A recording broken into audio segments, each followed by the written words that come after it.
Hi, 8th graders. It's Mrs. Sepulveda again, and I am here to read to you day 2 of your independent study distance learning packet. Before we start, here's my dog.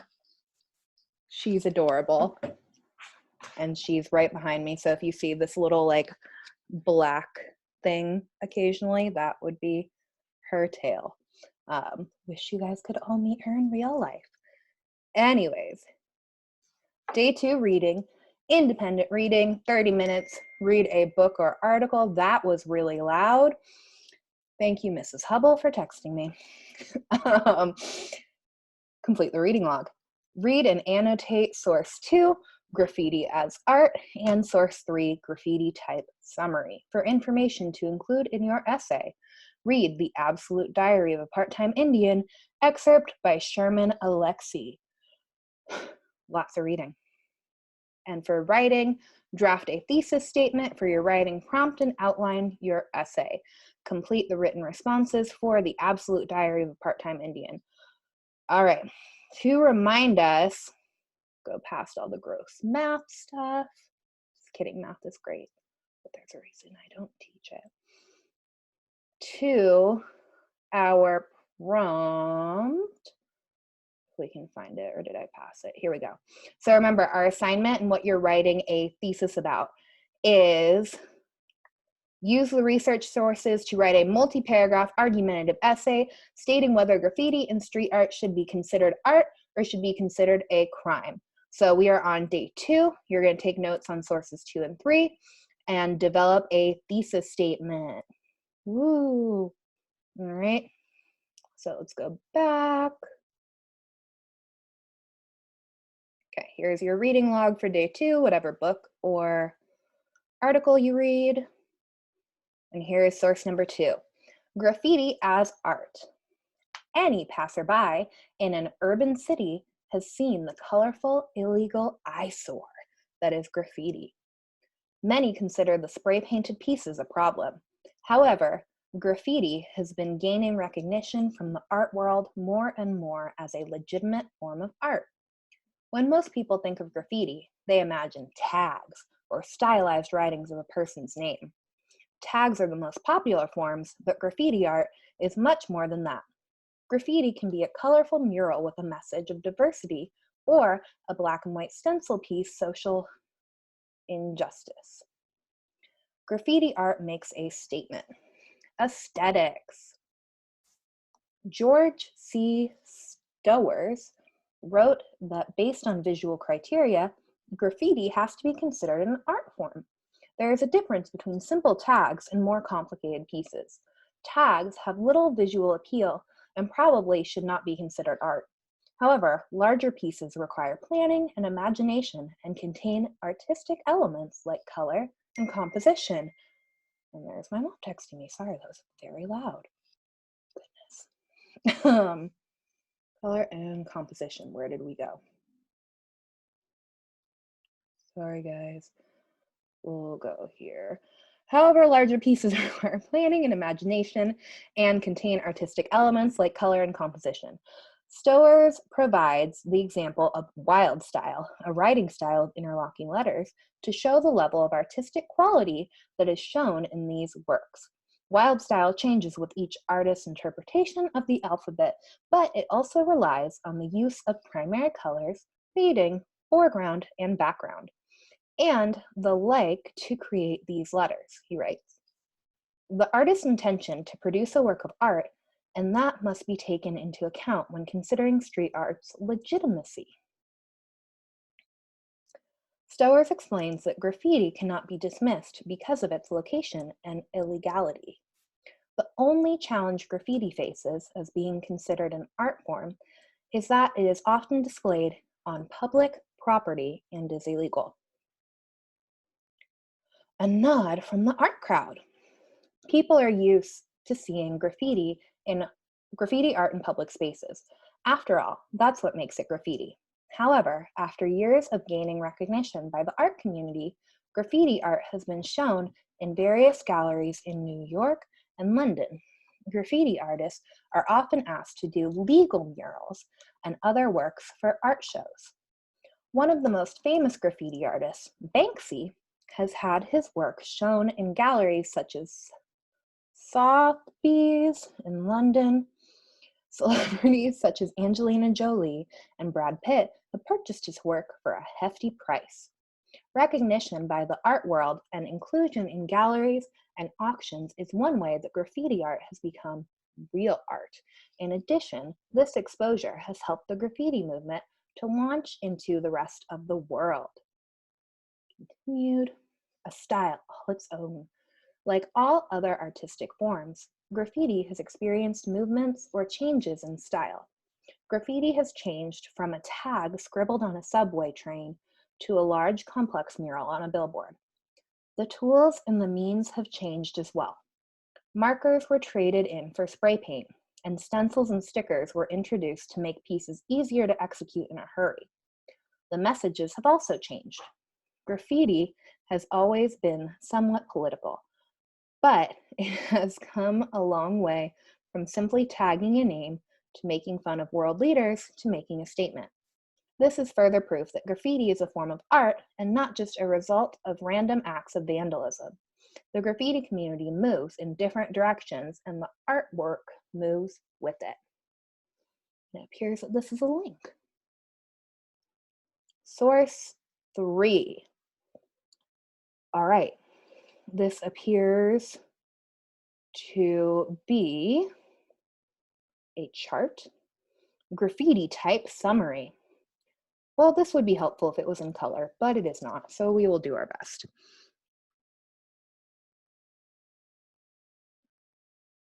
We'll try to use this. All right, so total, we've got 1,030.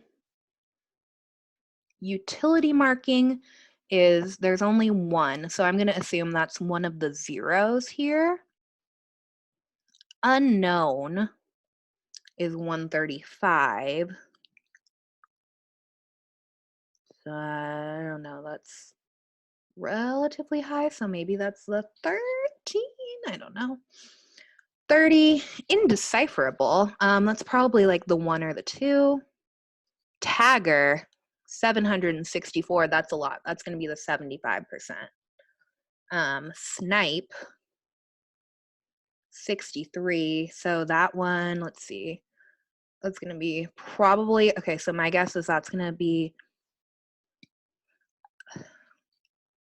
I would say probably the 6, so that would mean unknown is the 13. Political is 5, so again, that's probably going to be one of the zeros. Obscene is 12, so my guess is that'll probably be 2, 1 or 2. I don't know. No, it's probably 1. And then gang is 20, so that one's probably the 2. I don't know. Again, it would be a lot easier if this were in color. Perhaps there's a link and we can look it up. Who knows? I'll try to look it up and post it along with this video because that's quite difficult for you guys to utilize. Anyways, revisit the writing task below. After analyzing source 1, source 2, and source 3, draft a thesis statement for your essay. So that's what you guys have to do for your writing today. So again, because 8th graders are good at giving their opinion and can understand real issues, the BCSD that we probably took this assignment from is holding a forum to which you have been invited to give your opinion on graffiti and art. Before you give your opinion, however, you have completed some research on your topic. Your research has turned up these sources. Argumentative essay assignment. Your assignment is to use the research sources to write a multi-paragraph argumentative paper stating whether graffiti and street art should be considered art or should be considered a crime. Make sure you establish an argumentative claim and support your claim with reasons and details from the sources you've read. Clearly organize your article and elaborate on your ideas. Develop your ideas clearly and use your own words except when quoting directly from the sources. Be sure to identify the sources by title or number when using details or facts directly from the sources. All right, and you put your thesis statement right here. Okay. So next, because this is a day where you got a couple things to do, we are going to read the excerpt from the Black Eye of the Month. What? Oh, yes, the Absolute Diary of a Part-Time Indian, excerpt from the Black Eye of the Month Club. I was born with water on the brain. Okay, so that's not exactly true. I was actually born with too much cerebral spinal fluid inside my skull. But cerebral spinal fluid is just the doctor's fancy way of saying brain grease. And brain grease works inside the lobes like car grease works inside an engine. It keeps things running smooth and fast. But weirdo me, I was born with too much grease inside my skull. And it got all thick and muddy and disgusting. And it only mucked up the works.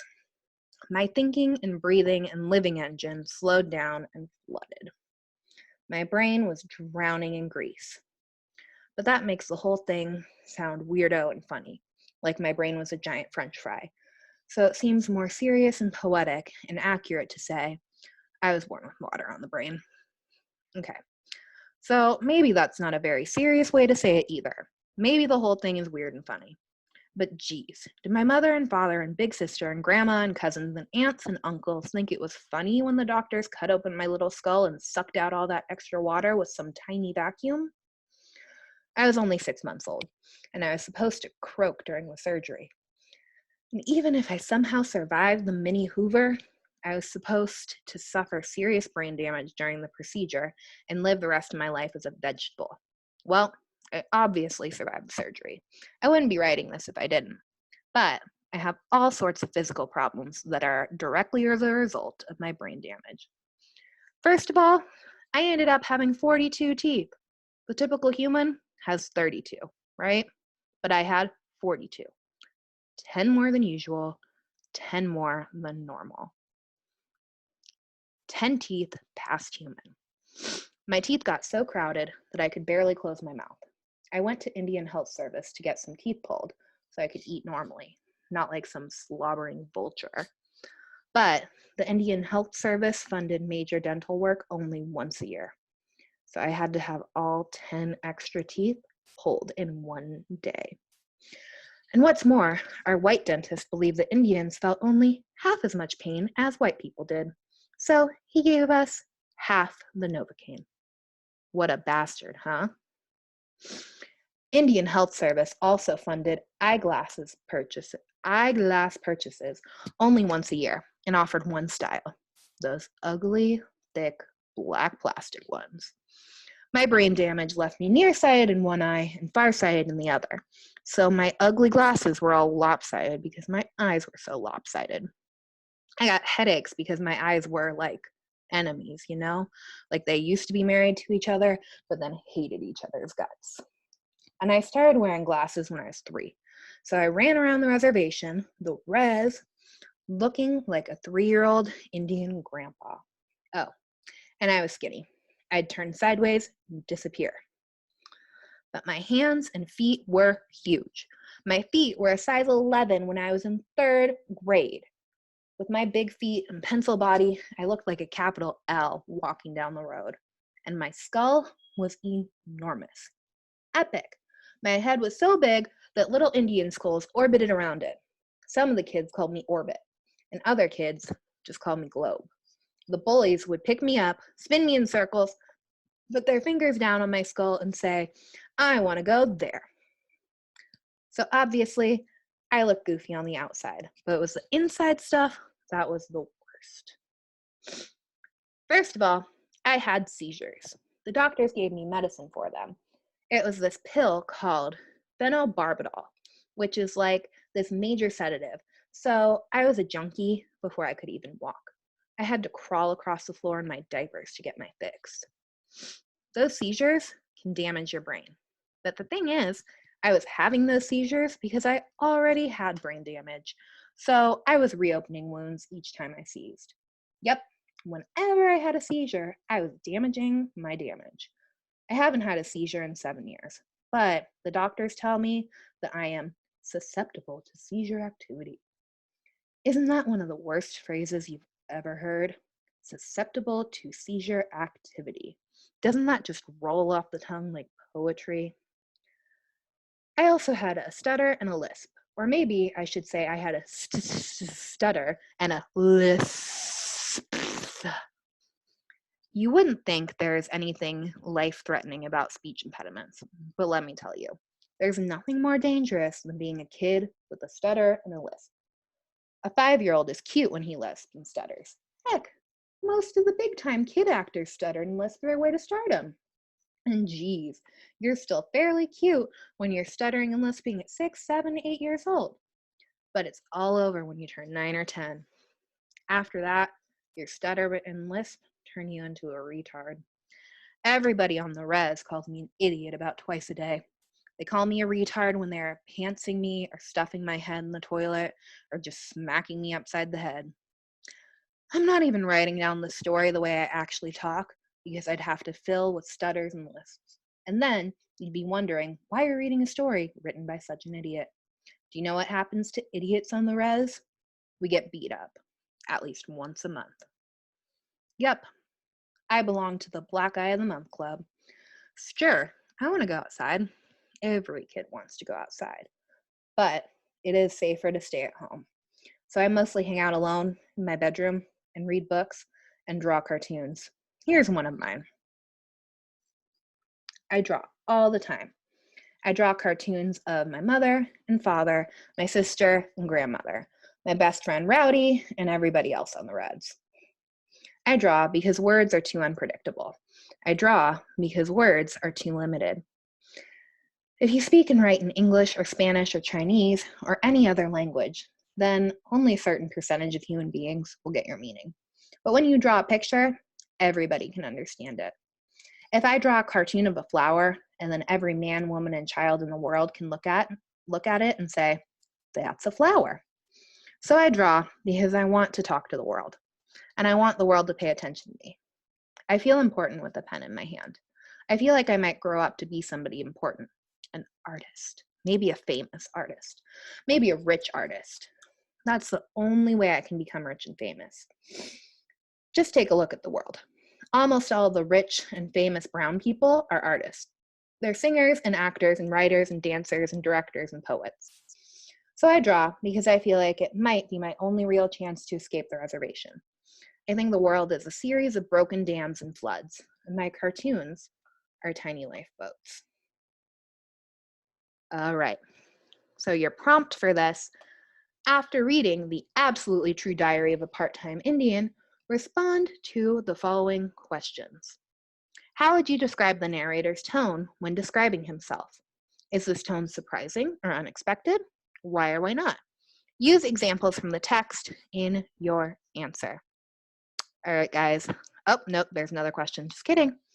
What kinds of things or activities does Junior do to cope with his situation? So that's our narrator's name, Junior. To cope with the situation, explain in a few short sentences, citing specific examples from the excerpt in your answer. Okay, and now it goes to math stuff. So that is it for day 2. I hope this is helpful for you guys. I will post another video tomorrow for all of your day 3 stuff. Hope you guys are well, and that's it. Bye.